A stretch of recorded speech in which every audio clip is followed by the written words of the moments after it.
วันนี้ทดสอบบินกับลมแรงนะครับตอนนี้เวลาก็ประมาณเที่ยง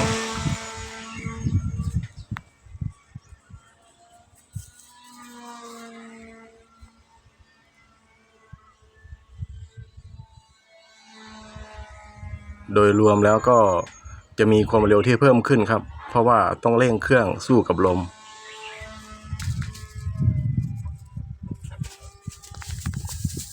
แต่ก็ยังสามารถควบคุมได้ง่ายอยู่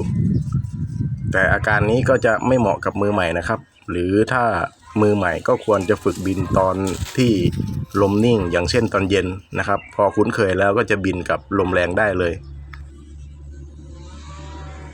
ลมแรงแต่ก็ไม่หอบเครื่องไปนะครับถ้าไม่แรงมากจริงๆถ้าพัดมาเรื่อยๆเอื่อยๆหรือกระโชกเป็นจังหวะแบบนี้ก็ไม่มีปัญหาครับ